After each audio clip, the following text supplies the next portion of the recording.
আজ আমি হেলদি এবং টেস্টি একটা নাস্তার রেসিপি আপনাদের সাথে শেয়ার করব। এইভাবে বানিয়ে আপনারা বাচ্চাদের টিফিনেও দিতে পারেন। খুব কম সময়ে এই নাস্তাটি রেডি হয়ে যায়। মাত্র কয়েকটি উপকরণ দিয়ে বানিয়ে নিতে পারেন। আমি এখানে এক বাটির একটু কম সুজি নিয়েছি। এবার সুজির মধ্যে সামান্য একটু জল দিয়ে সুজিটাকে আমি গুলে নেব। সুজি গোলানো আমার হয়ে গেছে। এবার 10 মিনিটের জন্য ঢাকা দিয়ে দিলাম।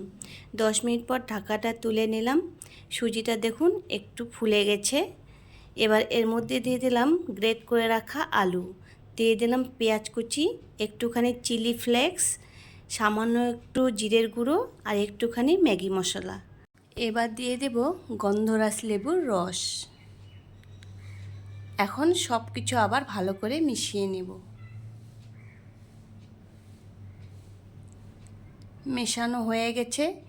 এবার এর মধ্যে আরেকটু জল দিয়ে একটা ঘন বেটার তৈরি করে নেব।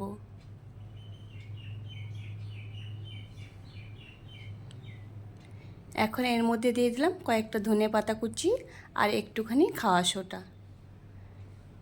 সব কিছু ভালো করে মিশিয়ে নিলাম। এখন আমি এর মধ্যে দিয়ে দেব স্বাদ মতো লবণ।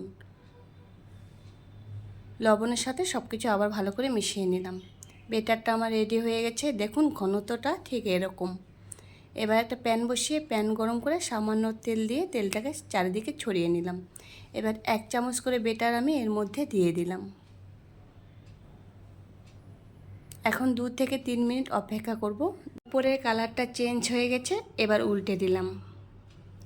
এভাবে আমি 2 সাইডটা ভেজে নিয়েছি। এবার তুলে নেব। একইভাবে আমি বাকিগুলো ভেজে নেব। সবগুলো আমার ভাজা হয়ে গেছে। কতটা নরম হয়েছে দেখুন। আমি কিন্তু এখানে খুবই অল্প তেল ব্যবহার করেছি। যারা হেলদি এবং টেস্টি খাবার খেতে চান তারা এই রেসিপিটি বাড়িতে একবার অবশ্যই ট্রাই করবেন।